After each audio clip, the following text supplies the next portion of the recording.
Letter.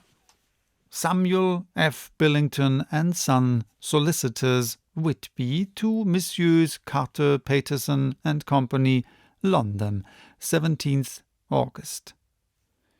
Dear Sirs, herewith please receive invoice of goods sent by Great Northern Railway. Same are to be delivered at Carfax, near Purfleet, immediately on receipt at goods station, King's Cross. The house is at present empty, but enclosed please find keys, all of which are labelled. You will please deposit the boxes, 50 in number, which form the consignment, in the partially ruined building forming part of the house and marked A on rough diagram enclosed.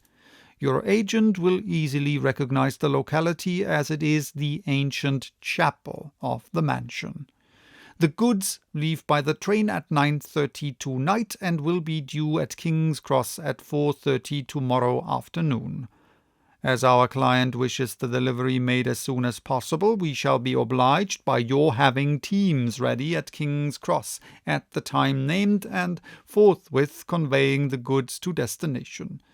In order to obviate any delays possible through any routine requirements as to payment in your departments, we enclose cheque herewith for £10, receipt of which please acknowledge. Should the charge be less than this amount, you can return balance. If greater, we shall at once send cheque for difference on hearing from you. You are to leave the keys on coming away in the main hall of the house, where the proprietor may get them on his entering the house by means of his duplicate key. Pray do not take us as exceeding the bounds of business courtesy in pressing you in all ways to use the utmost expedition. We are, dear sirs, faithfully yours, Samuel F. Billington and Son. Letter, Messrs. Carter, Paterson and Company, London, to Messrs. Billington and Son, Whitby, 21st August. Dear Sirs, we beg to acknowledge £10 received and to return cheque £1 17 amount of overplus as shown in receipted account herewith. Goods are delivered in exact accordance with instructions and keys left in parcel in main hall as directed. We are, dear sirs, yours respectfully, Pro Carter, Paterson and Company. Mina Murray's Journal, 18th August. I am happy today and right sitting on the seat in the churchyard. Lucy is ever so much better. Last night she slept well all night and did not disturb me once. The roses seem coming back already to her cheeks, though she is still sadly pale and wan-looking. If she were in any way anemic, I would understand it, but she is not. She is in gay spirits and full of life and cheerfulness. All the morbid reticence seems to have passed from her, and she has just reminded me, as if I needed any reminding of that night, and that it was here, on this very seat, I found her asleep. As she told me, she tapped playfully with the heel of her boot on the stone slab, and said, "My poor little feet didn't make much noise then. I dare say poor old Mr. Swales would have told me that it was because I didn't want to wake up Geordie." As she was in such a communicative humour, I asked her if she had dreamed at all that night.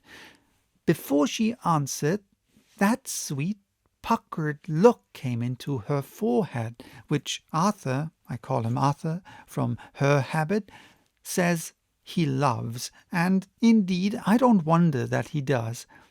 Then she went on in a half-dreaming kind of way, as if trying to recall it to herself. I didn't quite dream, but it all seemed to be real.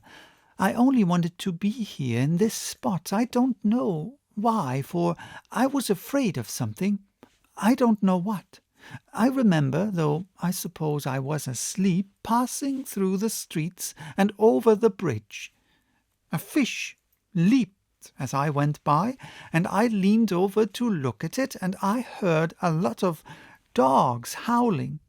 The whole town seemed as if it must be full of dogs, all howling at once, as I went up the steps. Then I had a vague memory of something long and dark with red eyes, just as we saw in the sunset, and something very sweet and very bitter all around me at once, and then I seemed sinking into deep green water, and there was a singing in my ears, as I have heard there is to drowning men, and then everything seemed passing away from me. My soul seemed to go out from my body and float about the air. I seemed to remember that once the West Lighthouse was right under me, and then there was a sort of agonizing feeling as if I were in an earthquake, and I came back and found you shaking my body. I saw you do it before. I felt you.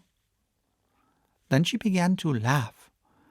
It seemed a little uncanny to me, and I listened to her breathlessly. I did not quite like it, and thought it better not to keep her mind on the subject, so we drifted on to other subjects, and Lucy was like her old self again. When we got home, the fresh breeze had braced her up, and her pale cheeks were really more rosy.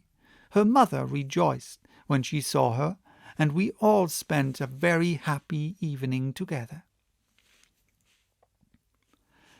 19th August. Joy, joy, joy, although not all joy. At last, news of Jonathan. The dear fellow has been ill. That is why he did not write.